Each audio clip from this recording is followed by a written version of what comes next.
Drama के starting में हम यहाँ पर एक ऐसे पर्सन को देखते हैं जिसका ये अंदाजा लगा पाना थोड़ा सा मुश्किल है कि क्या वो ह्यूमन भी है या फिर नहीं, या फिर सिर्फ वो एक सोल ही है जो कि ह्यूमन की बॉडी फॉर्म में फिलहाल जिंदगी को काट रहा है। बिकॉज यहाँ पर ना उसका कोई पास्ट है और ना ही प्रेजेंट, और वो अपने इस प्रेजेंट में फ्यूचर तक फंस चुका है। थोड़ी सी अजीब सी पजल जैसी चीजें लेकिन सच्ची है। और ये कोई नहीं बल्कि यहाँ पर हमारा मेनली कूमन होता है, जो कि एक बहुत ही मिस्टीरियस पर्सन था, और उसके बारे में हम यहाँ पर आगे जाकर धीरे धीरे जान जाएंगे। उसी समय हम यहाँ पर नेक्स्ट डे के सीन को देखते हैं जहाँ पर एक शामन के घर पर उसकी डेथ हो चुकी थी। सभी इन्वेस्टिगेटर्स वहाँ पर आ चुके थे, लेकिन किसी भी चीज़ को यहाँ से वहाँ हिलाने के लिए मना किया गया था बिकॉज कॉज ऑफ डेथ पता नहीं चल रहा था। एंड तब हम यहाँ पर यूगोमीन को देखते हैं जो कि अपने रिचुअल को प्रैक्टिस कर रहा था। एंड उसी समय हम यहाँ पर हमारी फीमेल ट्यूना को देखते हैं जो कि दौड़ते हुए गुमिन के घर पर आती है उसकी हेल्प मांगने के लिए, बिकॉज गुमिन उन सभी लोगों के लिए फोरेंसिक डॉक्टर जो होता है जिसे कॉज ऑफ डेथ अक्सर पता चल जाती है। तब यहाँ पर वाइथी से हेल्प मांगने के लिए तब गुमिन उसे वहाँ से जाने के लिए कह देता है, लेकिन यहाँ पर गुमिन के घर पर एक ऐसा सिस्टम होता है जो कि यूना को अंदर आने का एक्सेस दे देता है। यूना अंदर आ जाती है और उसे थैंक यू बोलती है। फिर वो उसे बताने लग जाती है कि वो लोग फिलहाल यहाँ पर एक शामन के घर को इन्वेस्टिगेट कर रहे हैं जहाँ पर डेथ का कॉज पता लगाना बहुत ही ज़्यादा मुश्किल और कॉम्प्लिकेटेड होता जा रहा है।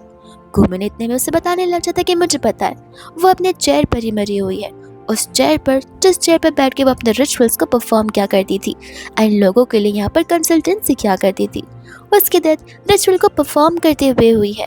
यूना कहने लग जाता है कि रवा, तुम्हें ये सब कैसे पता है? गोमेन बता रहा था कि उसके लिप्स के बाजू में जो भी कट आए उन चीज़ों की वजह से। और हम यहाँ पर यूना के पीछे उसी शामन के सोल को देखते हैं, एक भूत को जिसे यहाँ पर गोमेन अच्छे से देख पा रहा था, लेकिन यूना नहीं। यूना सचमुच यहाँ पर उसके आंसर को सुनकर बहुत ही ज्यादा इम्प्रेस हो जाती। गुमिन कहने लग जाते कि मैंने इनफ इन्फॉर्मेशन दे दिया तो तुम अब यहाँ से जा सकती हो। यूना कहती कि नहीं, प्लीज वहाँ पर आ जाइए, हमें कैसे ना कैसे करके तो चीज़ों का पता लगाना ही होगा, बिकॉज वो बेचारी यहाँ पर एक ऑर्फन है और हमें उसके लिए जस्टिस जरूर करना पड़ेगा। वही दूर से यहाँ पर गुमिन पीछे उस भूत को देखकर चला जाता है उसकी मदद करने के लिए, जिसके बाद में यहाँ पर वो इन्वेस्टिगेशन वाली जगह पे पहुंच जाता है। और उस समय यहाँ पर जो यूना का असिस्टेंट था वो गुमिन को सारी बातें बता रहा होता है, बट इतने में यहाँ पर यूना उसे रोक लेती है एंड बताती है कि उसे मत सिखाओ जिससे यहाँ पर सब कुछ सीख कर बैठा हो, उसे तुमसे ज्यादा पता है कि आखिर यहाँ पर क्या हुआ था और क्या नहीं। इतने में यहाँ पर गुमिन उस शामन को देखने लग जाता है जिसकी आंखें खुली की खुली होती है और उसके लिप्स की यहाँ पर स्लाइड सा कट होता है, वो भी दोनों तरफ से।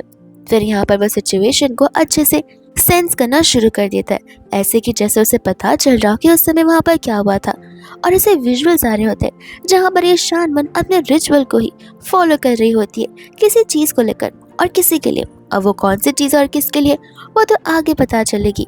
इतने में यहाँ पर वो उनकी सभी चीज़ों को नोटिस करना शुरू कर देता है। इतने में यहाँ पर आकर यूना से बता रही थी कि क्या हमें इस क्लेस को एक सुपरस्टिशियस केक समझकर बंद कर देना चाहिए। गोमेन यहाँ पर उसे ऐसा करने से मना कर रहा होता है और उसे जाने के लिए कहता है। यूना को लग रहा था कि वो उसे हाथ बनाना चाहता है तो वो भी उसे हाथ बनाने लग जाती है एंड तब यहाँ पर वो उसे कहता है कि दूरी बनाए रखोगी तब मैं यहाँ पर काम कर पाऊंगा। इतने में यहाँ पर असिस्टेंट यूना की तारीफ करते कि मानना पड़ेगा, मुझे सचमुच बिलीव नहीं हो रहा तुम एक फोरेंसिक एक्सपर्ट को यहाँ पर लेकर आ गई हो जो कि हर बार आने से पहले 100 या ज़्यादा तो यहाँ पर नखरे करता रहता है और आज अचानक से यहाँ पर आने के लिए रेडी भी हो गया। वही दूसरे यहाँ पर गोमेन उन्हें बताने लग जाता है कि फिलहाल तो यहाँ पर ज़्यादा चीज़ों का पता नहीं लग सकता, अब वो सुपरस्टिशियस की वजह से हुआ है या फिर किसी केमिकल की वजह से, वो तो यहाँ पर इस बॉडी की ऑटोप्सी के बाद ही पता चलेगा, जिसके बाद वो लोग यहाँ पर इस बॉडी को भेज देते ताकि उन चीज़ों पर टेस्ट करवा कर पता लगा सके कि आखिर डेथ हुई कैसे थी। वही दूसरे यहाँ पर बॉडी को भेज दी जाती है फॉरेंसिक लैब में एंड साथ ही साथ यहाँ पर उन लोगों को वहाँ पर रोका जाता है जो कि उस घर के अंदर आए हुए थे। तभी यहाँ पर वो 3 लोगों को रोकते, एक वो जो कि यहाँ की क्लाइंट थी और 2 पर्सन जो कि उनके साथ में आए हुए थे। एंड यहाँ पर बाद में यूना उनसे क्वेश्चंस करना शुरू कर दिए थे, तब वो तीनों के तीनों यहाँ पर अलग अलग जवाब देते हैं। और प्रॉब्लम ये थी कि उन तीनों को पता था कि यहाँ पर वो शामन की जो सांसें थी वो धीरे धीरे बंद होती जा रही थी।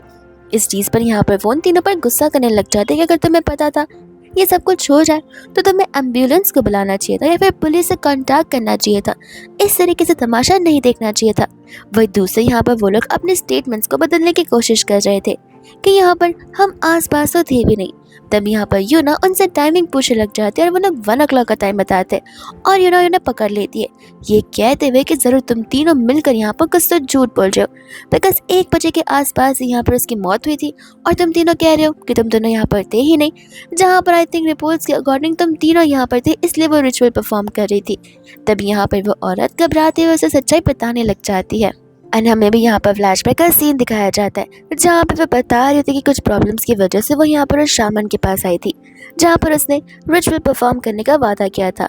तब यहाँ पर वो अपने रिचुअल्स को परफॉर्म करी थी, जिन रिचुअल्स में यहाँ पर ढेर सारी चीज़ों का और ऑर्नामेंट्स का यूज़ किया जाता है, जिनमें से एक चीज़ यहाँ पर मिरर होती है। और मिरर के अंदर देखना सख्त मना किया जाता है, बिकॉज अगर हम मिरर के अंदर देखते हैं तो उस तरफ की यहाँ पर बैड एनर्जीज हमें भी देखा करती है, जिस वजह से वो सारे के सारे सोल हमारी बॉडी को स्वैप कर सकते हैं, जहाँ पर हमारा रियल सोल उस मिरर के अंदर कैद हो जाएगा और वह शैतानी सोल यहाँ पर हमारे इस प्रेशियस बॉडी में आ जाएगा, जिस डर की वजह से यहाँ पर उस वुमन ने अपनी आंखों को बंद कर दिया था और शामन यहाँ पर अपने जो रिचुअल थे उसे कंटिन्यू किए जा रही थी। बट इतने में यहाँ पर अचानक से उसकी आवाज़ रुक गई थी। तब उस वुमन को ऐसा लगा कि शायद से रिचुअल कंप्लीट हो गया होगा, पर जैसे ही वो अपनी आंखें खोलती है यहाँ पर शामन को ब्रीदिंग करने में बहुत प्रॉब्लम हो रही थी और वो अचानक से वहाँ पर बेहोश हो जाती है। जब वो लोग उसे चेक करते हैं तब उसकी सांसें बंद हो गई थी, लेकिन अचानक से यहाँ पर वो जाती है और किसी तरफ तो इशारे करी थी जिस तरफ यहाँ पर एक बॉय का डॉल मॉडल बड़ा सा खड़ा हुआ था। वो तीनों इतने घबरा जाते हैं कि तुरंत ही वहाँ से भाग जाते हैं एंड वही दूसरा यहाँ पर प्रेजेंट में आते हैं जहाँ पर वो वुमन जिसे ये सारी चीज़ें वो उन्हें बता रही होती है वो अचानक से यहाँ पर वियर्ड बिहेव करना शुरू कर देती है, बिकॉज उसे अलग अलग नॉइजेस सुनाई देने लग जाते हैं और वह घबराने लग जाती है, जहाँ पर वो उस मिरर की ओर इशारे करने लगती है। यूना कहते कि घबराओ मत, फिलहाल दिन का समय है, दिन में भूत नहीं आते हैं, जाकर आराम कर लो। और उसके साथ ही भी यहाँ पर उन्हें वही समझा रहे थे कि इन सभी चीज़ों में उनका कोई भी हाथ नहीं है, वो सभी के सभी लोग यहाँ पर गिल्टी है। और उनके यहाँ से जाने के बाद यहाँ पर गुमिन अपनी बाकी के रिसर्च करना शुरू कर देता है और उसे उस वुमन की बताई गई स्टोरी के अकॉर्डिंग वो मिरर की याद आती है, जहाँ पर वो बड़े से मिरर को तो देखता है, लेकिन साथ साथ टेबल पर एक और मिरर रखा हुआ था जिसके अंदर वो इविल शक्तियाँ कैद थी, जिसे देखना सख्त मना था और जिस मिरर से यहाँ पर वो लड़की छुप रही थी, लेकिन वो मिरर फिलहाल इस जगह पर कहीं पर भी नहीं नजर आ रहा था। तब यहाँ पर उसे उस मिरर को लेकर डाउट होने लग जाता है और शायद से उसे मिरर के थ्रू यहाँ पर वो लोग आगे की छानबीन को कंप्लीट कर सकते। यूना कहते हैं कि मिरर से क्या ही फर्क पड़ सकता है। गोमिन कहता है कि तुम्हें पता नहीं है, ऐसी चीज़ों में यहाँ पर छोटे से छोटे सबूत भी बहुत बड़ा खुलासा करते थे। तो आई थिंक हमें फ़िलहाल यहाँ पर उस मिरर के ऊपर फोकस करना चाहिए और वह कहाँ क्या है, कैसे क्या है, किसके हाथों से क्या है, वो सब कुछ जानना चाहिए। वही दोस्त हम यहाँ पर गुमिन को देखते हैं जो कि सोफा पर बैठ के नैप ले रहा था और उसे एक सपना आ रहा था, जिस सपने के अंदर यहाँ पर 2 वुमेन होती है और उनके घर के अंदर आग लगी हुई थी। वो दोनों की दोनों बेहोश थी, जिनमें से एक के नेक पर सेम वही बर्थ मार्क होता है फ्लावर का, जो बर्थ मार्क यहाँ पर उसने यूना के नेक पर देखा हुआ था। अब यहाँ पर ये एक ऐसा पहला सपना था जिस सपने से गुमिन डर के मारे उठता है और तब तक यहाँ पर उसे पुलिस स्टेशन से कॉल आ भी जाता है, जहाँ पर वो चला जाता है अपनी रिपोर्टिंग करने के लिए। जिसके बाद में जब यहाँ पर वो स्टेशन पर पहुंचता है, यूना तो यहाँ पर बड़े ब्राइटली और चार्मिंग फेस के साथ उसे गुड मॉर्निंग कहती है, बट गुमिन उसे कम्प्लीटली इग्नोर कर देता है। यूना कहते कि जब देखो तब यहाँ पर क्रूल और रूड फेस लेकर घुमा करता है, आखिर इसकी प्रॉब्लम क्या है? इसे लगता है कि ज़्यादा हैंडसम दिखता तो कुछ भी कर सकता है। तब यहाँ पे वो उसे दोबारा से बुलाती है एंड कहती है कि अपनी अनमानत को देखना नहीं चाहोगे क्या? वो मिरर जिसे तुम्हें चाहिए था, जो तुम्हें देखना था, एंड यहाँ पर वो मिरर ढका हुआ था। तब यहाँ पर वो उसे बता रही होती है किस तरीके से कल पूरा का पूरा घर उन्होंने छान मारा था, हर एक कॉर्नर से लेके कबर्ड के नीचे तक सब कुछ छानबीन कर ली थी, लेकिन ये मिरर उन्हें कहीं नहीं मिला था। जब वो लोग यहाँ पर मॉर्निंग में गए थे तब वो मिरर एज यूजुअल उस टेबल पर पड़ा हुआ था, जो कि बहुत हैरानी की बात है। असिस्टेंट तो यहाँ पर हंस रहा होता है कि ऐसे समझे कि जैसे इस मिरर के पैर आ गए हो। इतने में यहाँ पर अब टाइम आ जाता है जहाँ पर मिरर पर से वो कर्टन्स को हटाने थे। तब यूना को यहाँ पर वो लेडी की बात याद आ रही थी, जहाँ पर उस लेडी ने शामन के शब्द को कहे हुए थे कि इस मिरर के अंदर अगर कोई भी देखता है तो वो इविल शक्ति यहाँ पर उसके सोल को कैप्चर कर लेती है। इस वजह से यहाँ पर वो मिरर से पर्दा हटाने से घबरा रही होती है। तब वो अपने असिस्टेंट से कहते कि उसकी कही हुई बात सच तो नहीं निकलेगी ना। असिस्टेंट कहते कि आप भी ना इन सभी चीज़ों पर बिलीव करती हैं। यूना कहते कि ठीक है, तुम नहीं करते तो तुम ही पर्दा हटा दो। लेकिन वो खांसते हुए बहाना मारते हुए वहाँ से भाग ही जाता है। एंड अब यूना के पास ऑप्शन बचता है गुमिन। वो उसे कहता है कि आई थिंक ये तुम्हें करना चाहिए, बिकॉज एविडेंस तो फॉरेंसिक वाले चेक करते ना, तो तुम पर्दा हटाओगे तो बेहतर रहेगा। एंड बिना किसी डर के तो वो पर्दा हटा भी देता है, जैसा पर यूना खुद डर जाती है और आई कांटेक्ट करती नहीं है। वहाँ से वो जाने लग जाती है। एंड गुमिन को यहाँ पर उस मिरर के अंदर से किसी की तो परछाई नजर आ रही थी। इसके बाद यहाँ पर वो अपने घर जाकर आराम से लंच बनाने के लिए कुकिंग कर रहा था, एकदम शांति से। लेकिन इतने में यहाँ पर आ जाते यूना, जहाँ पर दरवाजे के बाहर से भी उसकी आवाज किचन तक सुनाई दे रही थी। जैसे यहाँ पर गुमिन दरवाजा ओपन करता है, बिना कोई वेलकम हाय बाय के यहाँ पर तो वो सीधा अपने लगेज के साथ अंदर ही घुस जाती है। एंड बता रही थी कि जगह बहुत कंफर्टेबल है रहने के लिए। गुमिन कहते कि मैं कुछ समझ नहीं रहा हूँ। यूना बताते कि वो क्या है ना, जो साइट है वो तुम्हारे घर से बहुत ज़्यादा क्लोज है, तो फिर मुझे लीडर ने यहाँ पर ऑर्डर दिया कि मैं तुम्हारे घर पर ही रहूँ, बिकॉज मेरे घर से वो साइट तक जाने के लिए ट्रैवलिंग करते पूरा दिन ही निकल जाता है, और फिर मैं ऐसे कैसे इतना थक सकती हूँ। गुमिन कहते कि नहीं, ऐसा नहीं हो सकता, मैं जाकर लीडर से बात करता हूँ। यूना उसे रोकते कहते कि देखो ऐसे भी केस बहुत जल्दी खत्म हो जाएगा, मैं बहुत जल्दी चली भी जाऊंगी, और मैं प्रॉमिस करती हूँ मैं इसी सोफा पर सोऊंगी और ये पूरे के पूरे टाइल एरिया के बाहर बिल्कुल नहीं निकलूंगी, तुम्हारे कोई भी चीज़ को हाथ नहीं लगाऊंगा, ना ही तुम्हें परेशान करूंगी, और शांति बरकरार रखूंगी। गुमिन को पता था कि इस लड़की के होते हुए शांति तो यहाँ पर होने नहीं वाली है। इतने में यहाँ पर यूना को वो टेडी बेड नजर आता है, जैसे वो टच करनी जाती है, बट गुमिन उसे तुरंत रोक लेता है, टच करने से मना करता है। यूना कहते कि अच्छा, लगता है यहाँ पर तुम्हारा फेवरेट सॉफ्ट टॉय होगा, ऐसे भी तुमने घर को सचमुच बहुत क्लीन रखा है, जरूर तुम्हारी मम्मा ने यहाँ पर इन सब चीजों को क्लीन करवाया होगा। तब वो बताता है कि नहीं, मैं एक ऑर्फन हूँ। यूना यहाँ पर हंसने लग जाती है, कहते कि ओ, तो तुम एक भूत की तरह यहाँ पर इस घर पर अकेले रहते हो। गुमिन उसे घूरने लग जाता है, और यूना को तो यहाँ पर भूत वाली वाइब्स उसके अंदर सारी थी। वो कहते कि माफ करना, लगता है मुझे मजाक करना में बंद करना पड़ेगा। इसके बाद में यहाँ पर उसके घर का टूर लेने लग जाती है, जहाँ पर उसे एक पेंटिंग नजर आती है, और वह पेंटिंग कुछ वैसी पेंटिंग थी जिस पेंटिंग का यहाँ पर गुमिन के सपने से कुछ ज्यादा ही इंटरकनेक्शन हो रहा था। इतने में वो किचन में जाती हैं, जहाँ पर गुमिन कुक कर रहा होता है। फिर वो लोग लंच करने बैठते, एंड यूना यहाँ पर उसके लंच वाले स्टाइल को देखकर थोड़ा सा वियर्ड फील करती है, बिकॉज वो यहाँ पर विदाउट पका हुआ रॉ मीट खा रहा होता है, जो कि बहुत ही वियर्ड बात है। इतने में यहाँ पर तो वो उसे बता रही थी कि फॉरेंसिक लैब के रिपोर्ट्स आ चुकी है, जहाँ पर वो शामन की डेथ किसी पॉइजन की वजह से हुई है। इतने में यहाँ पर वो अपने कानों में हेडफोन्स लगा देता है।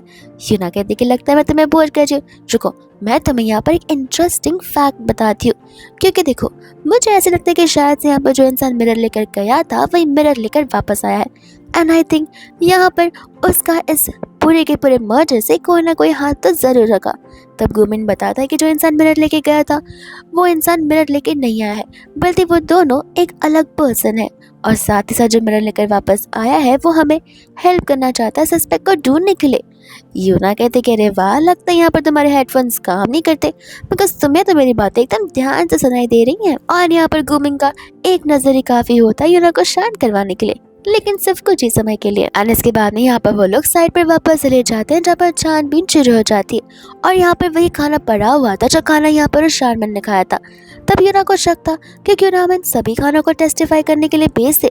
तब वो उसे बता देने की जरूरत नहीं है, बिकॉज यहाँ पर उसके स्टमक में जितने भी ऑब्जेक्ट्स पाए गए उनमें से खाना तो यहाँ पर उनमें से कोई नहीं था जिसके अंदर पॉइजन मिले हुए थे।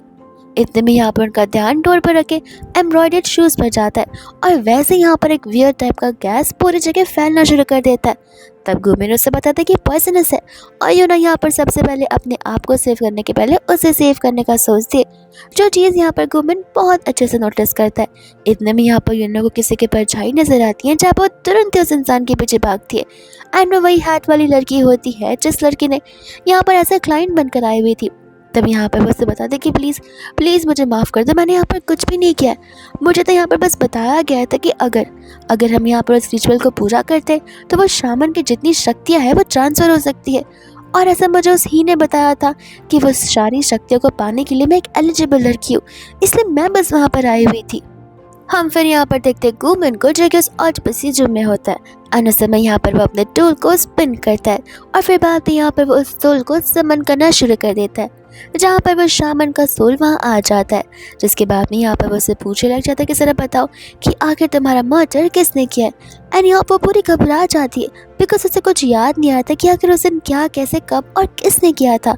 तो वो उसे शांत करवाता है, कहते कि शांत रहो, आराम से सोच कर देखो, दिमाग पर जोर डालने की जरूरत नहीं है। ऐसे टाइम पर अक्सर यहाँ पर मेमोरी लॉस होना एक आम सी बात है। जहाँ पर तुम अगर डॉट्स को कनेक्ट करना शुरू कर दोगी तो शायद से यहाँ पर तुम्हें सब कुछ याद आ सकता है। लेकिन इतने में यहाँ पर यूना आ जाती है, जहाँ पर उस सोल को वापस से जाना पड़ता है। और यूना यहाँ पर उन शूज़ के रिपोर्ट्स को लेकर आई थी, जहाँ पर पता चलता है कि वो शूज़ यहाँ पर वो शामन को ही बिलोंग करते। तब उसे कहने लग जाता है कि इन शूज़ का इस केस के साथ में कोई भी यहाँ पर संबंध है ही नहीं, बिकॉज यहाँ पर शूज़ अक्सर लोग पहना करते हैं और कुछ लोग शूज़ को रखते हैं ताकि यहाँ पर जाते हुए सोल सीधा हेवन की तरफ चले जाए, जो कि एक रिचुअल माना जाता है और आजकल के ज़माने में मिथ्स भी। तब यूना को समझ आता है कि शायद से यहाँ पर उसका सोल उल्टा तो नहीं घूम रहा, बीच में जिसका भूत घूम रहा होगा। एंड यहाँ पर वो डरी डरी सी लगने लग जाती है। गुमिन कहते कि शायद से तुम्हें अब जाकर डर लग रहा है। यूना कहते कि नहीं, यहाँ का टेम्परेचर थोड़ा ज़्यादा ठंडा है, बस इस वजह से मेरा ध्यान भटक गया। इतने में यहाँ पर वो कोट लेकर आता है, जहाँ पर यूना से थैंक यू बोलती है। लेकिन ये कोट तो गुमिन ने खुद के लिए लाया था, ना कि यूना के लिए। यूना को तो टेम्परेचर इतना ज़्यादा बॉडी पर लग जाता है कि वो चीखते हुए वहाँ से भाग जाती है। वही दोस्तों यहाँ पर वो लोग चले जाते हैं अपने स्टेशन पर, जहाँ पर यूना को तो अभी भी चीख आ रही थी। एंड यहाँ पर हमारा फॉरेंसिक डॉक्टर अपना काम किया जा रहा था। उस समय यहाँ पर हान आ जाता है, जो कि उन लोगों को बताने लग जाता है कि पता लग चुका है, डिस्कवरी हो चुकी है कि आखिर कौन यहाँ पर मर्डर हो सकता है। उस विमेन को सारी सच्चाई पता है कि आखिर किसने वो मर्डर किया होगा। एंड इतने में यहाँ पर वो लोग सारे के सारे डॉट्स को कनेक्ट करना शुरू कर देते, जहाँ पर यूना को बहुत अच्छे से याद आ रहा था, जहाँ पर उस लेडी ने उसे कहा हुआ था कि वो लोग बता रहे थे कि उस लेडी को ही चुना गया है, यानी कि वही एलिजिबल है उसकी सारी एनर्जीज को और सोल्स को ग्रैब करने के लिए। विच मीन्स यहाँ पर उस वुमन को पता है कि आखिर मिरर कौन रखने गया था और कौन मिरर को लेकर आया था। और हो भी सकता है कि शायद से यहाँ पर वो मनगढ़ंत कहानियां भी बनाना शुरू कर दे अपने आप को बचाने के लिए, या फिर उस पर्सन को बचाने के लिए, ताकि वो वापस से सारे पावर्स को गेन कर सके। उतने में यहाँ पर इस मिस्ट्री को सॉल्व करते हुए यूना तो बहुत खुश होती है, तो जहाँ पर वो एक्सपेक्ट करती है गुमिन उसे हाई फाई देगा, लेकिन नहीं, गुमिन उस टाइप का तो पर्सन होता ही नहीं है। और वही दोस्तों यहाँ पर गुमिन के जाने के बाद हान यूना से पूछने लग जाता है कि क्या तुम्हारे और मिस्टर गुमिन के बीच में कोई स्टोरी है क्या, या तुम्हारे बीच कोई 36 का आंकड़ा है, बिकॉज तुम दोनों यहाँ पे एक दूसरे के साथ बहुत अलग ही बिहेव करते हो। यूना कहते कि छोड़ो भी, कौन सा रिलेशन हमारा यहाँ पर तुम्हारे IQ के काम आने वाला है, तो इन सभी बातों को ना जानो तो ही बेहतर होगा। वही दोस्तों यहाँ पर गुमिन चला जाता है अपने फॉरेंसिक लैब में, जहाँ पर वो उसकी बॉडी को टेस्ट करता है, और उसकी बॉडी में यहाँ पर ढेर सारे अलग अलग निशान दिखाई दे रहे थे, जो कि यहाँ पर अक्सर तब आता है अगर कोई इंसान किसी दूसरे इंसान को मार रहा हो तब। जिसके बाद में यहाँ पर वो वापस से अपने टूल को स्पिन करता है और यहाँ पर उसके सोल को समन करता है। तब यहाँ पर वह शामन आ जाती है, जहाँ पर वो उसे कहता है कि देखो, फिलहाल मैं यहाँ पर तुम्हें बहुत ही हर्टफुल क्वेश्चन पूछूंगा, जो कि तुम्हारे लिए बहुत पेनफुल होगा, लेकिन इसका आंसर देना है तुम्हारी भलाई होगी। जिस चीज़ की वजह से मैं यहाँ पर इंसान का पता लगा पाऊंगा जो कि तुम्हारी मौत के पीछे पड़ा हुआ था और जिस वजह से ये सब कुछ हुआ है, और इस चीज़ के लिए तुम्हें यहाँ पर मेरे साथ कॉर्पोरेट करना पड़ेगा। जहाँ पर वो शामन का सोल कॉर्पोरेट करने के लिए रेडी हो जाता है।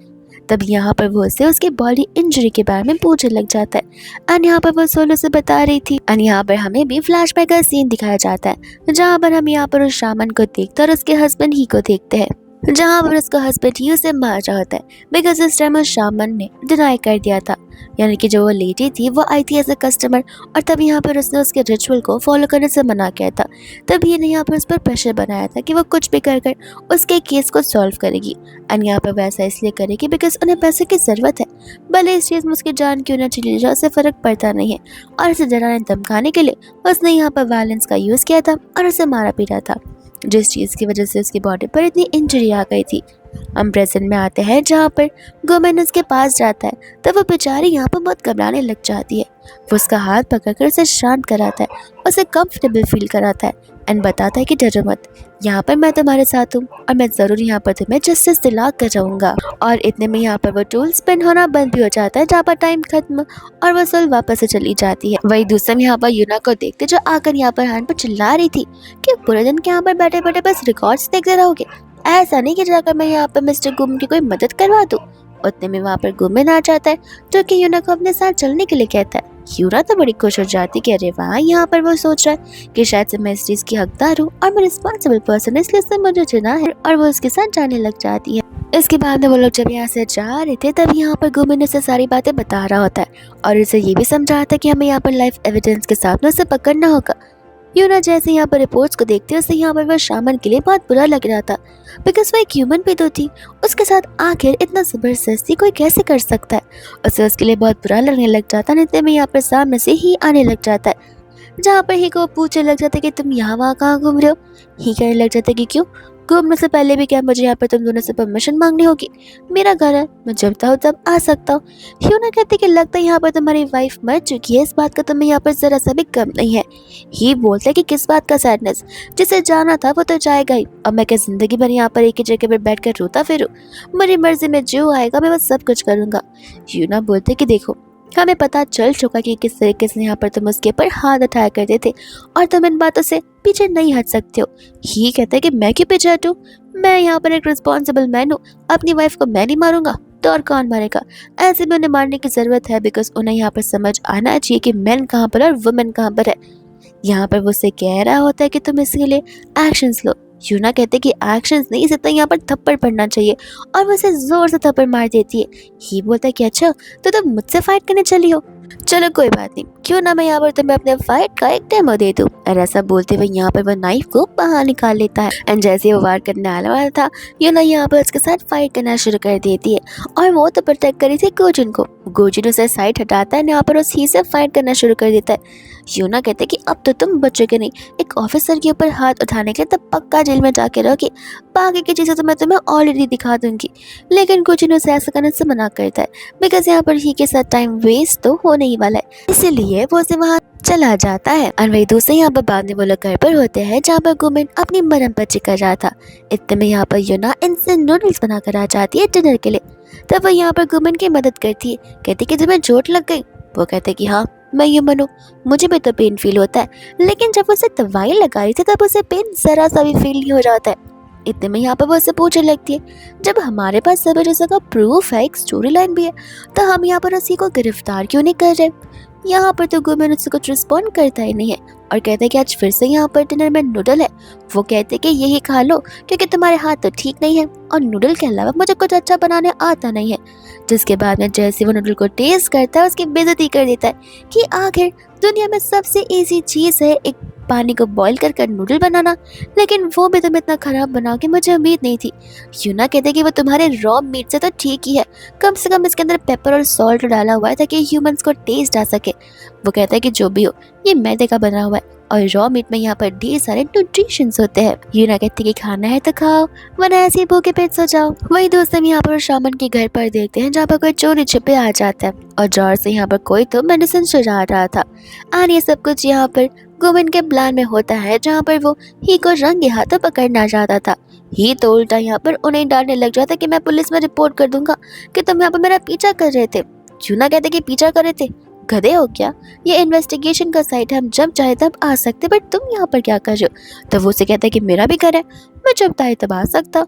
यूना कहते कि तुम थाने चलो, वही मैं तुम्हें बताती हूँ। जिसके बाद में गुमे उसके हाथ में उन मेडिसिन को देख लेता है। और वही दूसरे यहाँ पर देखते हैं, जहाँ पर वो उसे बताते कि देखा, अच्छा हुआ रात को रंगे हाथों पकड़ लिया, वरना तो वो यहाँ पर एविडेंस को मिटाने के लिए आया था। वो उससे पूछने लग जाते कि क्या यहाँ पर उसी ने कन्फेस किया।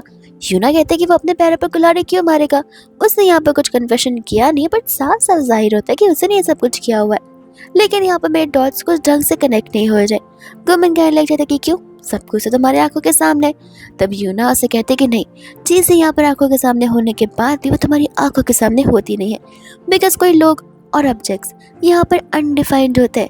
एंड तब यहाँ पर गुमिन नर्वस हो जाते हैं कि कहीं से मेरे बारे में कुछ पता तो नहीं है, जहाँ पर ये सिर्फ फिलॉसफी चल रही है। और तब वहाँ पर आकर स्टाफ से रिपोर्ट दे रहा होता है। एंड तब यहाँ पर उनके डॉट सब कुछ कनेक्ट होने लग जाते हैं, जहाँ पर उस पॉइजन की वजह से उसकी डेथ हुई है। लेकिन ये पॉइजन उसे उसी दिन नहीं, बल्कि यहाँ पर 3-4 दिन पहले दिया गया था। 3-4 दिन पहले, जिसके बाद वाले दिन यहाँ पर बेचारी शामन को बहुत मार पड़ी थी उसके हस्बैंड के साइड से, ताकि वो यहाँ पर इस रिचुअल को कर दे। और वो हस्बैंड के गोल एकदम क्लियर थे, रिचुअल को करते टाइम वो मर जाएगी, और सभी को लग गया किसी भूत ने उसे मारा हुआ है। जिसके बाद यहाँ पर सुपरस्टिशंस की वजह से वो फाइल ऐसे ही क्लोज हो जाएगा, और कोई भी उसके ऊपर कोई शक नहीं कर पाएगा। वही इतने में यहाँ पर गुमन कहते कि नहीं, मुझे नहीं लगता कि तुम्हें इतना जल्दी कंक्लूजन पर आना चाहिए, बिकॉज जो अक्सर आंखों के सामने होता है वो एक धोखा भी होता है और कुछ लोगों की बनी बनाई साजिश, जिसके बाद यहाँ पर वो लोग वापस घर पे जाते हैं। यहाँ पर छानबीन करते हुए ना कोई और चीजें भी पता लगती है एंड यहाँ पर उन्हें ही के भाई के बारे में याद आ रहा होता है। तब उन्हें सारी चीजें याद आती है कि ही का जो भाई था उसी की वो वाइफ थी जिसे वो लोग लेकर इस घर पर आए हुए थे। तब यहाँ पर स्टोरी में एक अलग सा ही प्लॉट आ जाता है जहाँ पर ही के पर वो लोग कब से शक कर रहे थे वो पसंद था ही नहीं, जिससे यहाँ पर वो शामन की जान ली थी। असल में यहाँ पर मेन प्रॉब्लमेटिक सिचुएशन ही के भाई और उसकी वाइफ में है एंड तब यहाँ पर याद आता है यूना कि वो तो यहाँ पर उन्हीं के साथ रह रहा है और उनके साथ तो वह लंच कर रहा होगा। तब तो यहाँ पर समझ आ जाता है कि शायद से एक और इंसान की यहाँ पर डेथ हो सकती है अगर वो लोग समय से ना पहुंचे तो। और ये भी बात समझ आती है कि वो लेडी थी जिसने शुरुआत से आकर यहाँ पर स्टोरी उन्हें नरेट किया था ताकि वो कम्प्लीटली स्टोरी के प्लॉट को चेंज कर सके और पुलिस को शक भी ना हो। एंड जब वो लोग यहाँ पर चीयर्स करके ड्रिंक करने वाले थे, लेकिन इतने में यहाँ पर यूनान सभी लोगों के साथ आ जाती है जहाँ पर वो उन्हें बता रही होती कि इस वाइन के अंदर असल में यहाँ पर जहर मिला हुआ है। फिर यहाँ पर हमें एक और स्टोरी के बारे में पता चलता है जहाँ वो खुद बेचारी शामन खुद ही मरना चाहती थी अपने हस्बैंड के वायलेंस की वजह से, लेकिन कभी उसे नहीं पता था कि जिस पर्सन ने यहाँ पर उसने बस उसकी जान सेव की थी वही सभी लोग उसकी जान के पीछे पड़े हुए होंगे। विच मीन्स यहाँ पर उसके उस मर्डर के पीछे एक नहीं बल्कि तीनों इंसानों का हाथ है, जहाँ पर तीनों के तीनों यहाँ पर सजा डिजर्व करते हैं। इतने में यहाँ पर यूना उन्हें गिरफ्तार करने लग जाती है एंड हम यहाँ पर एक विशियस पर्सन को देखते हैं जिसके अंदर से सभी ब्लैक एनर्जीज बाहर आ रही थी। अब ये पर्सन चली जाती है उस लेडी के पास में उसे बहलाने फुसलाने के लिए, उससे मैनिपुलेट करने के लिए कि ऐसी जिंदगी का तुम क्या करोगी जहाँ पर तुम कुछ कर ही ना पाओ, कुछ अचीव ही ना कर पाओ। एंड तब यहाँ पर वो लेडी खुद की जान लेने की कोशिश कर रही थी और ये सब कुछ यहाँ पर गुमिन देख लेता है, लेकिन वो यहाँ पर उस विशियस पर्सन को नहीं देख पाता है। वही दूसरे यहाँ पर बाप में वो घर पर चली जाती है सेलिब्रेट करने के लिए और वो उससे कहती है कि आज तुम्हें यहाँ पर सादे और वेज नूडल्स नहीं खाने पड़ेंगे बिकॉज मैं तुम्हारे लिए स्पेशल रामेन लेकर आई हूँ जो कि सिर्फ पानी को डाल दिया अपना बॉयल हो जाएगा और मसाला भी इसके अंदर पड़ा हुआ है तो फिर तुम्हें बहुत पसंद आएगा। गुमिन कहता है कि लेकिन तुम अभी भी यहाँ पर क्या कर रही हो बिकॉज केस तो सॉल्व हो चुका है और तुम्हें तो यहाँ से चले जाना चाहिए। यूना कहते कि अरे केस सॉल्व हो गया तो इसमें क्या हो गया, मैं तुम्हारी सबॉर्डिनेट हूँ, हम साथ में यहाँ पर सेलिब्रेट तो कर सकते और ऐसे भी शाम तो हो गई है, धीरे धीरे रात हो जाएगी, तुम एक अकेली औरत को रात को बाहर जाने दोगे। और इतने में यहाँ पर वो घर से बाहर भी निकाल देता है जहाँ पर यूना दरवाजे के बाहर चिल्लाती रह जाती है। वही दूसरे यहाँ पर जिसके बाद वो बेचारी चली जाती है अपने स्टेशन पर ही एंड हम यहाँ पर देखते हैं गुमिन को जब अब यहाँ पर अपने टेडी के साथ में मिल्क पी रहा होता है और टेडी यहाँ पर उसका फेवरेट पार्टनर जो था। बेचारी यहाँ पर यूना अकेली साइड बैठी हुई थी, उतने में वहाँ पर हान आ जाता है और उसे नूडल्स और सॉसेजेस ऑफर करने लग जाता है जो कि वो खुशी खुशी ले लेती है। एंड वही दोस्त हम यहाँ पर एक और मर्डर सीन को देखते हैं जहाँ पर आंटी जैसी घर के अंदर आती है। वो बेचारी लड़की लेटी हुई पड़ी थी अपने बेड पर जिसकी जान जा चुकी थी। तब यहाँ पर यही इन्वेस्टिगेशन टीम वाली वहाँ पर आ जाती है और उस समय यहाँ पर गुमिन पैटर्न को नोटिस कर रहा होता है जहाँ पर गुमिन एक बात तो कहता है कि जो प्रीवियस केस था उसमें यहाँ पर भले ही ऐसा एविडेंटिकली सारी चीजें सॉल्व हो गई हो लेकिन कोई राज है जो अभी भी यहाँ पर छुपा हुआ है। इतने में यहाँ पर उस पर्सन को नोटिस करने लग जाता है जहाँ पर यूना को अंदर की ओर बुलाता है। इतने में यहाँ पर हान उसे पैकेज बता रहा होता है जो कि लड़की के नाम से वहाँ पर आया हुआ था एंड तभी यहाँ पर गुमिन यूना को बता रहा था उस नेक के फ्लावर वाले मार्क को जो सेम फ्लावर का मार्क यहाँ पर पहले विक्टिम के गले पर था, विच मीन्स कि यहाँ पर शायद से दोनों की दोनों चीज़ें एक दूसरे से इंटरकनेक्ट करती हो और इनका मर्जर से कोई ना कोई लिंक तो जरूर होगा। एंड वही दूसरा यहाँ पर देखते हैं जहाँ पर यूना को टीम लीडर का कॉल आ जाता है जहाँ पर जिस तरीके से उन्होंने फर्स्ट केस को सॉल्व किया था उस केस के अकॉर्डिंग उसे यहाँ पर जूनियर लीडर बना दिया जाता है और यहाँ पर टीम का लीडर भी एक न्यू अपॉइंट कर दिया जाता है जो कि कोई और नहीं बल्कि यहाँ पर गुमिन होता है। इतने में यहाँ पर गुमिन उसे फॉरेंसिक लैब पे लेकर आता है जहाँ पर वो उसे छोटी से छोटी डिटेल बता रहा था जो कि यहाँ पर उन्हें केस 2 के साइड पर मिली हुई थी और उस डिटेल के अकॉर्डिंग यहाँ पर रोप से उसे बांध कर उसकी जान ली गई थी, लेकिन रोप के निशान कहीं नजर नहीं आ रहे, सिर्फ कुछ कुछ जगह। और अगर रोप से मारा गया था तो वो लटकी हुई होती बट फिलहाल यहाँ पर वो लेटी पड़ी थी, विच मीन्स किसी ने डेलिबरेटली यहाँ पे सब कुछ जानबूझकर किया है। वही दूसरी यार बाद में यूना के जाने के बाद यहाँ पर वो स्टूल को स्पिन करता है, जहाँ पर वो लड़की का सोल बाहर आता है यहाँ पर गुमेन से मिलने के लिए। लेकिन उसके खुद के सोल को रियलाइज नहीं होता कि वो कब का मर चुके हैं। वो अपनी खुद की बॉडी को ऐसी हालात में देखकर एकदम पागल हो जाती है और उसे यकीन था कि मर्डर जरूर यहाँ पर उसी पर्सन ने किया होगा जिस पर्सन के बारे में यहाँ पर गुमेन उसे पूछ रहा होता है। लेकिन वो नाम बताने के लिए बड़ी थी नहीं। गुबिन उसे कहता भी है कि देखो समय बहुत कम है, तुम्हें बताना ही होगा। लेकिन इतने में यहाँ पर वो टूल स्पिन करना बंद कर देता है और सोल को वहां से जाना पड़ता है। एंड जिसके बाद यहाँ पर वो घर पर पूछताछ करने के लिए चले जाते हैं, जहाँ पर वो यूजुअली अपने फ्रेंड्स के साथ में रहा करती है। उस समय यहाँ पर जैसे उसके फ्रेंड को पता चलता है कि वो मर चुकी है, तब उसे यहाँ पर एक इमोशनल स्ट्रोक पड़ता है।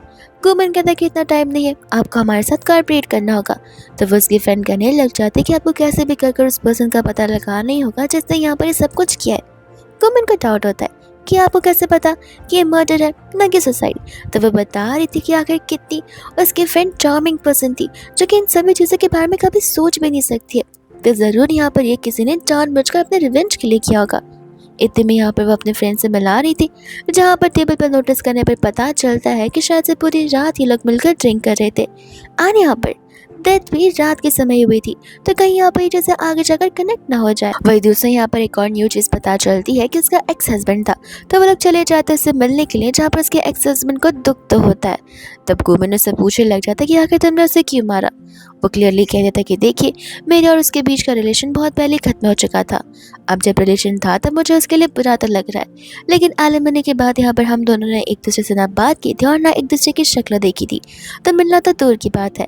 एंड वो बता रहा होता है कि उस रात जिस रात मर्डर हुआ था वो यहाँ पर अपने कंपनी के इवेंट में था। वही दूसरी यहाँ पर रात हो जाती है, जहाँ पर यूना बेचारी पुलिस स्टेशन में बैठकर नूडल खा रही थी और यहाँ पर गुमिन चला जाता है घर पर अपने टेडी के साथ में डिनर करने के लिए।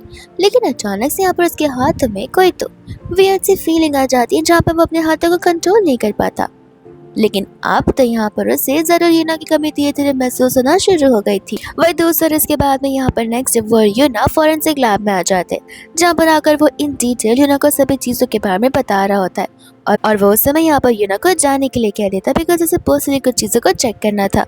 जैसे यहाँ पर वो डेड बॉडी को टच करता है, वैसे यहाँ पर से फ्लैशबैक सेट होने लग जाते हैं। और इस फ्लैशबैक में हम यहाँ पर उसके सपने को भी देखते हैं और साथ साथ यहाँ पर एक न्यू पर्सन को भी, जो कि उसे कह रहा होता है कि मुझे पैसे दे दो, मैं तुम्हें सारी सच्चाई बता दूंगा।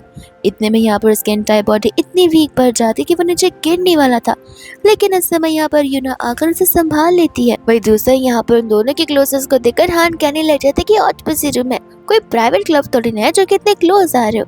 वही दूसरे वो लोग चले जाते हैं यहाँ पर अपनी इन्वेस्टिगेशन को आगे बढ़ाने के लिए, जहाँ पर वो लोग उसके फ्रेंड से मिलते। तो वो लोग यहाँ पर बड़े प्यार से उसे सारी बातों को निकलवा रहे थे, जहाँ पर उन्हें एक न्यू चीज पता चलती है कि विक्टिम की जो फ्रेंड थी वो और यहाँ पर ये लड़का आपस में एक दूसरे को डेट करते हुए आ रहे थे। तो वो उस रात के बारे में सब कुछ बताने लग जाता है कि किस तरीके से यहाँ पर उन्होंने कुछ ज्यादा हैवी ड्रिंक कर लिया था, लेकिन ड्रिंक करने के बाद यहाँ पर उसे उसकी फ्रेंड तो कहीं ज्यादा नजर नहीं आई थी, जिसे कुछ समय बाद जब वो वापस उठा था वो वहीं पर उसी के साथ थी। वही दूसरे यहाँ पर वो लोग नेबरहुड में वॉक कर रहे थे, बिकॉज आंटियां तो हर जगह होती हैं गॉसिप करने के लिए, और उनके पास तो नई नई स्टोरीज न जाने कहाँ से आ जाती है। उस समय वहाँ पर वो लोग वॉक कर रहे थे, जहाँ पर आंटियां तो उन्हें न्यूली वेड कपल समझने लग जाते, तो वो भी झूठ बोलना शुरू कर देती है। इतने में यहाँ पर बताने लग जाते कि मैंने सुना रिसेंटली यहाँ पर किसी की मौत हुई है। तो वो आंटी लोग यहाँ पर बताना शुरू कर देते कि किस तरीके से वो दोनों फ्रेंड्स में आपस में झगड़ा हुआ करता था, और मैंने सुना है कि यहाँ पर उसका एक्स हस्बैंड भी था, जहाँ पर जरूर तो गड़बड़ घोटाला जरूर है उन दोनों फ्रेंड्स के बीच में। न जाने यहाँ पर जमाना कैसा आ गया है जहाँ पर दोस्त भी दोस्त की जान ले सकता है, इसकी क्या ही पॉसिबिलिटी है। जिसके बाद यहाँ पर वो लोग घर पर चले जाते हैं सारी छानबीन करने के लिए, और उस समय यहाँ पर उन्हें ज्यादा कुछ समझ नहीं आ रहा था, बट उन्हें एक लगेज का बैग जरूर नजर आता है। इस चीज से समझ आ जाता है कि वो लोग सिर्फ नाम के फ्रेंड से, और उनके बीच जरूर यहाँ पर ढेर सारी कॉन्फ्लिक्ट हुआ करती थी। तो वो लोग यहाँ पर उसी के दोस्त को बुला देते हैं इन्वेस्टिगेट करने के लिए आगे की चीज़ों को, और वो समझ जाता है कि सर आप लोग यहाँ पर मुझ पर शक कर रहे होंगे। अब मुझे यहाँ पर टाइमिंग याद नहीं है, इसमें मेरी क्या गलती है? मुझे थोड़ी ना पता था कि चीज़ें ऐसी होती रहेंगी जहाँ पर मुझे टाइम को देखते रहना चाहिए। टाइम तो हम तभी देखते जब हमें कुछ काम रहता है, तो मैं तो टाइम एंजॉय करने के लिए आया था, तो मैं टाइम का क्यों ही ख्याल रखता। वही दूसरे यहाँ पर इन्वेस्टिगेशन की रिपोर्ट्स आ जाती हैं जहाँ पर उस पर्सन को वहाँ से जाने के लिए कह दिया जाता है। एंड इन्वेस्टिगेशन के अकॉर्डिंग यहाँ पर उस विक्टिम को ड्रग्स दिए गए थे, विच मीन्स अब यहाँ पर उनका सारा का सारा शक चला जाता है उन दोनों रूममेट्स पर ही। एंड हमें यहाँ पर फ्लैशबैक का सीन दिखाया जाता है जहाँ पर हम उस विक्टिम के एक पास्ट मेमोरी को देखते हैं, जहाँ पर विक्टिम घर पर अकेली बैठ के कंटिन्यूसली खाए जा रही थी और वो भूखी नहीं थी। असल में यहाँ पर इस चीज को इमोशनल ईटिंग कहते हैं, जहाँ पर ब्रेन अक्सर फॉग हो जाता है और वो कंफ्यूज हो जाता है। तो यहाँ पर इमोशंस को कंट्रोल करने के लिए तो लोग अनबेरेबली ईट करना शुरू कर देते हैं बिना किसी कंट्रोल के। और उस समय हम यहाँ पर वही फिशियस लेडी को देखते हैं जो कि हमें केस 1 के टाइम पर यहाँ पर देखी थी। वो यहाँ पर से कहते कि लगता है तुम यहाँ पर किसी प्रॉब्लम में हो और मैं तुम्हारी मदद कर सकती हूँ। और बस ये सीन यहीं पर पॉज हो जाता है, जहाँ पर दूसरे लोग पुलिस स्टेशन का सीन देखकर जहाँ पर वो सभी लोग सारी चीजों को इन्वेस्टिगेट करने की कोशिश कर रहे थे। वही दूसरे यहाँ पर उन लोगों को एक न्यू चीज के बारे में पता चलता है कि वो और उसकी बेस्टी दोनों के दोनों यहाँ पर सेम ही कॉलेज में अपना इंटरव्यू देने के लिए गए थे। तो वो लोग चले जाते हैं यहाँ पर उस कॉलेज में, जहाँ पता चलता है कि विक्टिम और उसकी फ्रेंड इसी कॉलेज से पढ़े हुए हैं। इस वजह से यहाँ पर ये कॉलेज उन्हें प्रोफेसर बनने की अपॉर्चुनिटी दी थी इतने टाइम बाद में। और फिर यहाँ पर उनके हाथों लग जाती है उसी की बेस्टी, जिसके साथ हमें यहाँ पर वो पेन दिखाया जाता है और वो पेन पे यहाँ पर उसके भी फिंगरप्रिंट्स थे। तो वो सिंपली कहने लग जाता है कि फिंगरप्रिंट से तुम लोग प्रूफ नहीं कर पाओगे कि मैंने उसकी जान ली है। अनियरा से बताने लग जाता है कि प्रूफ करने की जरूरत है ही नहीं है, बिकॉज ये सारे यहाँ पर एविडेंसेस है जो कि तुम्हारे खिलाफ ही है, जिससे प्रूफ हो जाता है। एंड बातों बातों में गुस्से में आकर वो कबूल भी कर लेती है कि उसने ये सब कुछ किया जानबूझकर। वो लोग भले ही यहाँ पर स्कूल टाइम से एक दूसरे के फ्रेंड्स रहे हो, लेकिन यहाँ पर तो उसने उस विक्टिम के साथ फ्रेंडशिप बस इसलिए की थी ताकि यहाँ पर वो उसके स्टडीज में उसे और डाउन कर सके। बट उसका तो अपोजिट होता चला गया। वो कितनी भी कोशिश क्यों ना करती, हमेशा उसकी फ्रेंड ही फर्स्ट आती थी और उसे कोई पूछता तक नहीं था। और जब यहाँ पर बारी इंटरव्यू की आई प्रोफेसर बनने की, तब उसे 110% श्योर था कि एज ए स्कॉलर स्टूडेंट उसी की फ्रेंड को जॉब मिलेगी, ना कि उससे। और इसलिए उसने ये सब कुछ किया ताकि यहाँ पर वो सब कुछ हासिल कर सके जो वो इतने सालों से हासिल नहीं करती हुई है। और इतने सालों के ग्रजेस को उसने एक मर्डर में टर्न कर लिया, जिसके बाद में यहाँ पर उस लड़की को गिरफ्तार करके ले जाया जाता है। वही दूसरा हम यहाँ पर देखते हैं जहाँ पर फोरेंसिक लैब में वो वापस उस टूल को स्पिन करता है, उससे अपनी मर्डर के बारे में बता रहा था। लेकिन उस समय यहाँ पर उस लड़की का एक अलग रिएक्शन था, जब जैसे यहाँ पर वो उस फ्लावर की माँ के बारे में पूछने लग जाता है और वो ऐसा रिएक्ट करते कि ऐसे यहाँ पर वो गुमिन को यहाँ पर मारने के लाई हो। इतने में यहाँ पर वो टूल स्पिन होना बंद हो जाता है और उसका सोल वहाँ से चला जाता है। वह इन सभी चीजों के बाद यहाँ पर मेन मैनेजर आ जाते हैं, जो कि आकर उन्हें जल्दी जाने के लिए कहते हैं बिकॉज केस इतना जल्दी सॉल्व हो चुका था। सभी लोग चले जाते बट यूना नहीं, बिकॉज यहाँ पर वो करंटली रीसेंट फाइल्स के ऊपर कुछ तो काम करी थी। उतने में वहाँ पर गुमिन आता है जिसकी हालत ठीक नहीं थी, तो वो उसे तुरंत लेकर हॉस्पिटल चली जाती है और उसके बाद घर लेकर आती है, जहाँ पर उसने गुमिन के लिए स्पेशल डिनर बनाया था। और इस बार इस डिनर में एक नहीं बल्कि मल्टीपल टाइप्स ऑफ रामेन होते हैं। वो उससे बताते कि रुको रुको, नूडल्स के अलावा भी मेरे पास ऑप्शन है, ये देखो ये सॉसेजेस, ये मेरी स्पेशलिटी है। गुमिन कहते हैं कि कट तो मैं भी कर सकता हूँ सॉसेजेस को, उसमें स्पेशल वाली बात क्या है। वो कहते कि एक तो मैं तुम्हारी मदद कर रही हूँ, ऊपर से तुम मेरे साथ ऐसे बिहेव कर रहे हो। फिर हम यहाँ पर उस फेशियस पर्सन लिया को देखते हैं, जो कि यहाँ पर दो इंसानों से मिलता है। वो उससे बता रही थी कि यहाँ पर मुझे पता है कि तुम क्या करना चाह रहे हो, मैं तुम्हारी मदद कर सकती हूँ और ऐसे भी मेरा काम ऑटोमेटिकली हो जाएगा, बिकॉज जिस पर्सन को मैं ढूंढ रही हूँ वो मुझे ढूंढते हुए यहाँ पर आ जाएगा। और हम देखते कि उन दोनों ह्यूमंस ने किसी और इंसान को पकड़ कर रखा हुआ था, बिकॉज वो लोग उसे बुली कर रहे थे। इसके बाद में हम यहाँ पर यूना को देखते हैं और गुमिन को देखते हैं, जहाँ पर यूना ने इस बार ढेर सारे डिशेस बना कर रखे थे, यानी कि मीट और ऑमलेट, जो कि उसके लिए बहुत सारे डिशेस थे। और वो लोग यहाँ पर इस बार कैंडल लाइट डिनर करते, जिसके साथ साथ वो लोग ड्रिंक भी कर रहे होते। एंड ये गुमिन का यहाँ पर लाइफ में फर्स्ट टाइम था जहाँ पर वो ड्रिंक ट्राई कर रहा था, जहाँ पर आधे पैक में ही उसे चढ़ जाती है और वो खुद के सेंसेस में बिल्कुल नहीं होता। इतने में यहाँ पर रेगुलर टाइम पर उसका म्यूजिक प्ले होना शुरू हो जाता है और गुमिन यूना को यहाँ पर डांस करने के लिए आगे बुलाता है, जहाँ पर यूना जैसे उसके हाथ को टच करती है उसी तरह वियर्ड लग रहा था, बिकॉज गुमिन के हाथ यहाँ पर बहुत ही ज्यादा कोल्ड थे, जो कि एक नॉर्मल ह्यूमन के असल में नहीं होते। एंड तब यहाँ पर वो लोग बड़े क्लोजली एक दूसरे के साथ डांस करने लग जाते और यही डांस इन दोनों के एक दूसरे के बहुत क्लोज ला देती है। जब यहाँ पर गुमिन सो रहा था तब उसे यहाँ पर लिया उसके सपने में आती है, जो उसे यूजलेस पर्सन बुला रही थी और डर के मारे वो उठता है। जहाँ पर यूना उसके बगल में थी तब उसे लग रहा था कि वो वही लड़की है जो उस पर हमला करने की कोशिश कर रही है। जिसके बाद में यहाँ पे उसे बताया था कि मैं तो तुम्हें उठाने के लाई थी, बिकॉज एक और केस आ गया जो कि हमें हैंडल करना है। फिर हम यहाँ पर केस के सीन को देखते जो कि रिवर के बाजू में हुआ था। सभी लोग यहाँ पर डेड बॉडी को ढूंढ रहे थे। एंड फाइनली जैसे वहाँ पर यूना और गुमेन आते हैं वैसे उन्हें बॉडी मिल भी जाती है, जिसके बाद में वो लोग उस इन्फॉर्मेशन को जानने लग जाते हैं। इतने में यहाँ पर ये केस थोड़ा सा क्रूशल हो गया था, बिकॉज यहाँ पर कोई सीसीटीवी कैमरास नहीं थे और कोई भी पर्सन एक दूसरे को जानते नहीं थे। तो इस बात का पता लगाना थोड़ा मुश्किल हो जाता है कि आखिर ये पर्सन कौन सी फैमिली से बिलोंग करता है और कहाँ से बिलोंग करता है। और जैसे कि ये मर्डर या फिर ये सुसाइड यहाँ पर एक ऐसी जगह पे हुआ था जो कि ओपन स्पेस है। यहाँ पर मल्टीपल ह्यूमंस आते हैं जहाँ पर उनके मल्टीपल फिंगरप्रिंट्स होंगे। तो इस बात का भी पता लगाना बहुत मुश्किल हो जाता है कि आखिर कौन होगा इन सभी चीजों के पीछे। वही दूसरी यहाँ पर यूना होती है जो कि बाद में जाकर यहाँ पर उसे कॉल लगाने वाली थी ताकि वो जल्दी यहाँ पर फॉरेंसिक रिपोर्ट्स उन्हें बता दे। लेकिन इतने में वहाँ पर लिया अचानक से आ जाती है और उसे कहते कि तुम दूसरों की मदद क्यों ले रही हो, तुम्हें नहीं लगता कि तुम यहाँ पर उस लड़की के ऊपर कुछ ज्यादा डिपेंडेंट हो। आई थिंक तुम्हें भी यहाँ पर कैपेबिलिटी है जहाँ पर तुम 3 दिन के अंदर इस केस को तो सॉल्व कर सकती हो, और अगर नहीं कर सकती तो रिजाइन कर देना। ऐसा बोलते हुए गायब हो जाते हैं। उसकी बातें यहाँ पर यूना के ऊपर चढ़ जाती है, जहाँ पर अब यूना के अंदर से वो सारी ब्लैक एनर्जीज बाहर आ रही थी। यूना अपने लीडर को कॉल करती है एंड कहते कि 3 दिन के अंदर मैं इस केस को सॉल्व करना चाहती हूँ, और अगर नहीं हुआ तो मैं रिजाइन कर दूंगी, क्योंकि मुझे ये जॉब अब करनी ही नहीं है। वही दोस्तों यहाँ पर गुमेन को कुछ तो सेंस होता है जहाँ पर यूना को कॉल लगाता है, पर यूना उसका कॉल नहीं पिक कर रही थी। तब यहाँ पर यूना अपने टीममेट से मिलते हैं जहाँ पर वो लोग उस पर चिल्ला रहे होते कि तुम क्या पागल हो, तुमने लीडर से ऐसे क्यों कह दिया कि 3 दिन के अंदर केस सॉल्व होगा। तुम्हें पता भी है कि यहाँ पर केस को तो सालों लग जाते हैं सॉल्व होते हुए, बट कभी कभार यहाँ पर सॉल्व हो ही नहीं पाते हैं केस, और तुमने 3 दिन की मोहलत मांगी है। गुस्से में आकर उसने हमसे कह दिया कि 3 दिन में सॉल्व नहीं हुआ तो वो हमें भी यहाँ से दफा कर देगा, और तुमने हमें भी प्रॉब्लम में ला दिया है। यूना कहते कि पता नहीं क्या क्या मैंने ये सब कुछ क्यों बोला और कैसे बोला। एंड इतने में यहाँ पर उससे बात याद आती है कि उसे किसी के भी ऊपर डिपेंडेंट नहीं रहना है। वही दूसरे में यहाँ पर गुमेन को देखते हैं जहाँ पर वो सोल से बात करने की कोशिश करता है।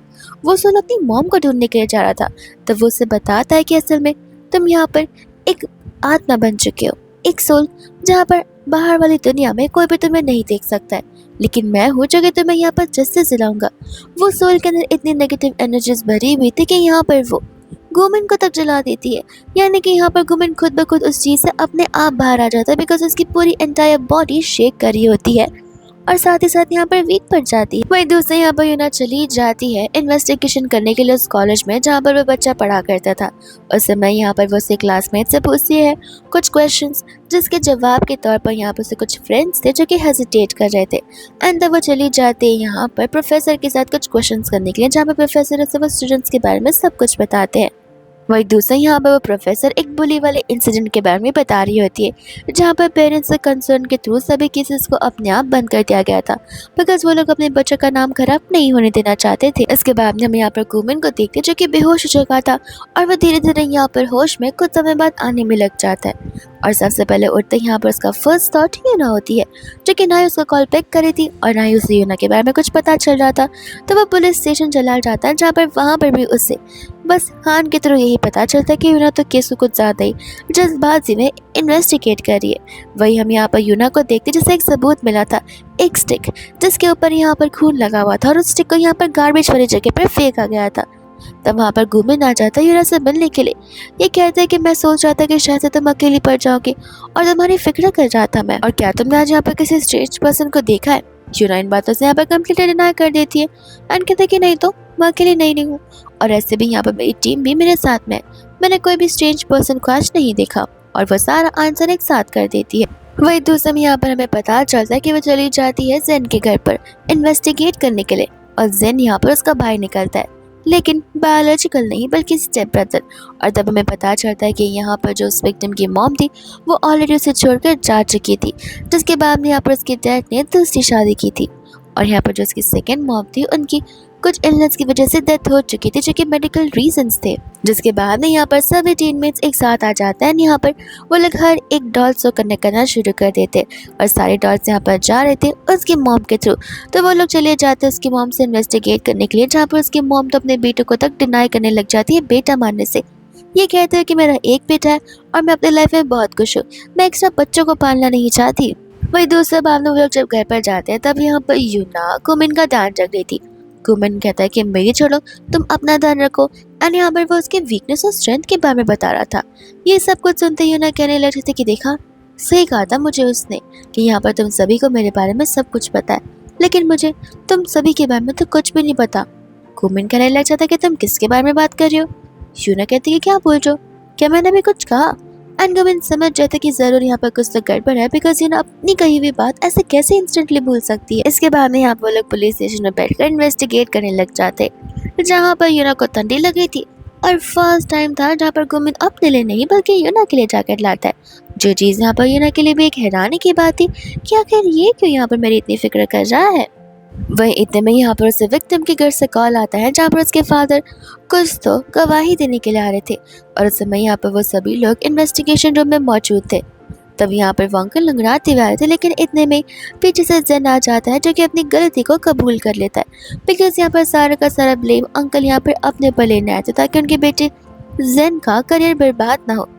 फिर इसके बाद में जेन उन्हें सारी स्टोरी बताता है कि किस तरीके से यहाँ पर जेन और विक्टिम ऑलरेडी यहाँ पर पहले से ही भाई भाई थे, लेकिन कभी भी यहाँ पर उनके बीच की क्लोजनेस बढ़ी नहीं थी, बिकॉज यहाँ पर हमेशा से जेन ने उसे हेट किया है, क्योंकि जेन को ऐसा लगता है कि यहाँ पर सेकंड शादी की वजह से उसकी मम्मा की डेथ यहाँ पर उन दोनों का ख्याल रखते हुए गई है, उन दोनों को पुवर्टी में देखते हुए गई है। इतने में यहाँ पर वो एक दिन जा रहा था अपनी मम्मा से मिलने के लिए, जहाँ पर जेन को इस बात का बहुत गुस्सा आ रहा था और वो उस समय कुकिंग कर रहा था। वही विक्टिम दूसरी ओर यहाँ पर जेन को भी इन सभी चीज़ों को लेकर प्रवोक करते कि मेरी तो मॉम है, तुम्हारी मॉम है ही नहीं। और इतने मैच्योर एज में भी यहाँ पर वो लोग एक दूसरे को पोक कर रहे होते, जिस समय यहाँ पर वो इतना ज़्यादा प्रवोक हो जाता है कि वो उसी समय उसके ऊपर वो गर्म सूप डाल देता है, जिस वजह से यहाँ पर उसका सोल का पूरा फेस जल चुका था। और फिर उसके बाद उसने उसे रिवर साइड में फेंक दिया था ताकि कोई भी उसका पता ना लगा सके, लेकिन हालांकि सभी को यहाँ पर उसकी बॉडी के बारे में पता चल चुका था। वही दूसरे बात में वो लोग जब स्टेशन पर आते हैं तब यहाँ पर यूना कह रही थी कि आजकल जितने भी केसेस हैंडल कर रहे हैं उन सभी केसेस में हर किसी का कोई क्लोज पर्सन ही निकलता है जिन्होंने यहाँ पर उनकी जान ली होती है। आखिर कोई यहाँ पर अपने के साथ ऐसा कैसे इजीली कर सकता है। कितना डिफिकल्ट होता है एक ऐसा पर्सन पाना अपनी लाइफ में जो एक दूसरे को ट्रस्ट कर सके। वह दूसरा यहाँ पर नेक्स्ट मॉर्निंग होती है जहाँ पर सभी लोग उस स्टेशन पर ही सो गए थे। एंड यहाँ पर गुमिन आते ही यूना को देख रहा होता है। जैसे यूना उठने लगते तो वैसे नाटक करते कि वो यूना को देख ही नहीं रहा था, वो तो यूना को उठाने के लिए आया था। जिसके बाद में यहाँ पर वो सभी लोग अब अपने पुराने फाइल्स पर वर्क करना शुरू कर देते, बिकॉज यहाँ पर रिसेंट के जितने भी केसेस है वो क्लोज हो चुके थे। लेकिन अभी भी यहाँ पर गुमिन को पता था कि सभी के सभी केसेस यहाँ पर एक दूसरे से इंटरकनेक्टेड है, बिकॉज यहाँ पर फ्लावर के मार्क्स हर किसी के नेक पर थे और जिनसे भी वो पूछना चाहता था वो लोग यहाँ पर उसे हार्म करने के लिए आ जाते थे, तो बस सच्चाई कभी नहीं बताते थे। तब यहाँ पर वो यूना से कहने लग जाता कि अब तुम्हें स्टेशन पर सोने की जरूरत नहीं है, तुम चाहो तो मेरे घर पर रह सकते हो जब तक तुम्हें यहाँ पर कोई पास वाला घर नहीं मिल जाता। यूना यहाँ पर बहुत खुश हो जाती है और उसे थैंक यू बोलने लगती है। फिर उसके बाद में यहाँ पर आज होती है मूवी नाइट, जहाँ पर वो लोग मूवी देखने वाले थे। तब यहाँ पर गुमिन यूना से पूछा था कि जरूर तुम्हें यहाँ पर कोई प्रिंसेस वाली मूवी देखनी होगी। यूना कहती कि नहीं तो क्या तुम प्रिंसेस वाली मूवीज देखते हो, वो भी इस उम्र में। मैं छोटी थी तब देखा करती थी, लेकिन तुम बड़े होने के बाद देखोगे ये तो एक्सपेक्टेड नहीं था। वो उसे कहता है कि मैं अपने बारे में नहीं बल्कि तुम्हारे बारे में कह रहा था। वो उसे बताती कि नहीं तो मुझे यहाँ पर हॉरर, थ्रिलर, क्राइम और डॉक्यूमेंट्री वाली मूवीज पसंद है जो कि सीरियल किलर वाली हो। ये सुनते ही यहाँ पर वो सोचने पड़ जाता है कि आखिर ऐसी कौन सी लड़की है जो कि ये सारी बातें सोचती हो। तब यहाँ पर वो लोग हॉरर मूवी लगाते हैं एंड उस समय यहाँ पर यूना कहने लग जाती है कि तुम्हें नहीं लगता तुम इतने बड़े घर पर अकेले रहते हो, और क्या पता तुम्हारे बाकी कमरों में कोई तो रह रहा हो जिसके बारे में तुम्हें कुछ पता ही ना हो। तब वो उससे कहने लग जाता कि देखो तुम कितना भी चाहो तुम मुझे डरा नहीं सकती हो। इतने में यहाँ पर वो यूना से क्लोज होने की कोशिश कर रहा था, लेकिन यहाँ पर हॉरर सीन ऐसे आते हैं जहाँ पर यूना तो डरती नहीं बल्कि यहाँ पर गुमिन जरूर डर जाता है। यूना तो यहाँ पर उसके पर हंसने लग जाती है, कहते कि अगर तुम्हें हॉरर मूवीज नहीं पसंद तो फिर तुम मुझे बता देते, हम यहाँ पर नॉर्मल कोई रोमांटिक मूवीज भी देख सकते हैं जो अच्छी होती है। एंड यहाँ पर बाद में गुमिन उसे एक मूवी रिकमेंड करता है जो उसे सदियों से देखनी थी, तो बट वो आज तक नहीं देख पाया था बिकॉज उसके पास कभी फ्री टाइम था ही नहीं। एंड वो लोग यहाँ पर टाइटैनिक वाली मूवी देख रहे होते हैं, जहाँ पर एंड में तो गुमिन की आंखों से आंसू आने लग जाते। यूना कहते कि तुम सचमुच रह रहे हो। गुमिन कहता कि हाँ, मैं क्या तुम्हें भूत नजर आता हूँ, मैं भी ह्यूमन हूँ और मेरे अंदर भी फीलिंग्स है। तो मैं रहूँगा ज़रूर। अगर स्टोरी इतनी सैड है तो यूना यहाँ पर हंसने लगती है, कहते कि अरे बुद्धू वो सिर्फ एक मूवी है, इन रियलिटी थोड़ी ना ये सब कुछ हुआ होगा। इसके बाद में यहाँ पर वो लोग चले जाते हैं उस विक्टिम की लाश को देखने के लिए, जिसके बाद में यहाँ पर यूना कहने लग जाते कि आज तो मैं भी आई हूँ तुमसे मिलने के लिए। गुमन को यहाँ पर कुछ समझ नहीं आता। वो उसे कहते कि आई नो, चश्मा पहन रखा है और विदाउट चश्मा भी तुम मुझे नजर आती हो। लेकिन इतने में यहाँ पर वो एक छोटे से नाइफ को उठा लेते हैं, कहती है कि तुरंत यहाँ पर बेड के पास चले जाओ वरना मैं इसे मार दूंगी। गुमिन को यहाँ पर कुछ समझ नहीं आता जब वो यूना के अंदर से वो विशियस सोल लिया बाहर आती है और तब वो उसे देखकर पहचान जाता है कि आखिर वो है कौन। लिया कहते कि देखो जितना बोल रहे हो बस उतना करो, मुझे ज्यादा बहस करना बिल्कुल पसंद नहीं है। इसके बाद में यहाँ पर वो उसे बेड पर खंजर से बांध कर रख देती है। यहाँ पर वो लिया से पूछने लग जाता है कि मुझे बस एक चीज का आंसर चाहिए कि आखिर तुमने मेरी फैमिली को क्यों डिस्ट्रॉय किया। और हमें पता चलता है कि यहाँ पर लिया नहीं, उसकी फैमिली को यानी कि उसकी डॉटर को और उसकी मदर को यहाँ पर डिस्ट्रॉय कर दिया था, उनकी जान ले ली थी। लिया कहने लग जाता है कि बिकॉज ये सब कुछ करने में मुझे बहुत मजा आता है और ऐसे भी तुम्हारी बॉडी यहाँ पर मुझे बिलोंग करती है, जहाँ पर आई थिंक मैं जो चाहूँ वो कर सकती हूँ। और ऐसे भी अगर तुमने भी पहले मार दिया होता तो आज सारी डिवाइन पावर्स मेरे पास आती, न कि तुम्हारे पास में। तब यहाँ पे वो उसे कहने लग जाते कि देखो जो तुम्हें करना है तुम मेरे साथ करो, पर उस लड़की को यहाँ से जाने दो। लिया कहते कि अरे वाह इतना ज्यादा प्यार, अगर सोचो यही तुम्हें मारने का रीजन बन जाए तब तुम क्या करोगे। एंड यहाँ पर बाद में वो यूना को ऑर्डर्स देती है जहाँ पर यूना उसकी पूरी एंटायरली कंट्रोल में होती है और जाते ही यहाँ पर वो गुमिन के हाथों में स्क्रैच कर देती है, वो भी उस नाइफ से। जिसके बाद में यहाँ पर वो उसे कहते कि सोचो अगर यूना को पता चलता कि यहाँ पर उसे तुम्हारी जान लेनी चाहिए तो उसे कैसा फील होगा। एंड यहाँ पर वो उसे अपने कंट्रोल से बाहर निकाल देती है, जहाँ पर वो गुमिन को ऐसे देखकर बहुत टेंशन में आ जाती है। गुमिन उसे वहाँ से जाने के लिए कहता है बट वो जाती नहीं है, वो यहाँ पर गन रोल कर देती है लिया की ओर। पर उतने में यहाँ पर लिया वापस उसे अपने कंट्रोल में करती है, जहाँ पर गन की फेसिंग हो जाती है गुमिन की ओर। लिया यहाँ पर कहने लग जाती है कि तुम कुछ भी कर लो मुझे मार कभी नहीं पाओगी, यहाँ पर तुम एंटायरली मेरे कंट्रोल में हो। यूना कहते कि नहीं, मेरा सोल भी यहाँ पर एकदम प्योर है, मैं अपने आप को भी कंट्रोल कर सकती हूँ। जहाँ पर मुझे पता है कि अगर तुम सांस ले रही हो विच मीन्स तुम जिंदा हो। एंड यहाँ पर तुरंत एक गन फेसिंग कर देती है लिया की ओर। जिसके बाद में हम यहाँ पर गुमिन को देखते हैं और यूना को देखते। यहाँ पर यूना गुमिन से पूछ रही थी कि आखिर वो सब कुछ क्या था एंड क्या वो यहाँ पर अपनी लाइफ को फ्रीली जी सकता है इतने डेकेड्स के बाद में। एंड तब यहाँ पर गुमिन को उसकी मॉम और उसकी बहन नजर आती है, जहाँ पर वो यूना को छोड़कर उनके पास चला जाता है बिकॉज यहाँ पर वो सिर्फ इसी रीजंस की वजह से रह रहा था क्योंकि उसे अपने फैमिली के डेथ के पीछे का रीजन जाना था, जो कि फिलहाल वो जा चुका है। एंड उस समय यहाँ पर यूना से अपना आखिरी गुड बाय कह रही होती है और यहाँ पर हम यूना को देखते जो कि वो वही बुक रीड कर रही थी जो बुक यहाँ पर गुमिन ने खुद लिखी हुई है, जिसके आगे की स्टोरी में यहाँ पर गुमिन ने पूरा एंटायरली यूना और उसकी फीलिंग्स को लेकर लिखा हुआ है और वो बस यहाँ पर नेक्स्ट लाइफ में एज ए ह्यूमन बॉर्न होना चाहता था ताकि वो यूना को बस सब कुछ दे सके जो कि वो डिजर्व करती है। यूना भी यहाँ पर सिर्फ अपने नेक्स्ट लाइफ का इंतजार कर रही होती है जहाँ पर वो गुमिन के साथ अपनी एंटायर लाइफ स्पेंड कर सकती है। और इसी के साथ ये ड्रामा यहीं पर खत्म हो जाता है।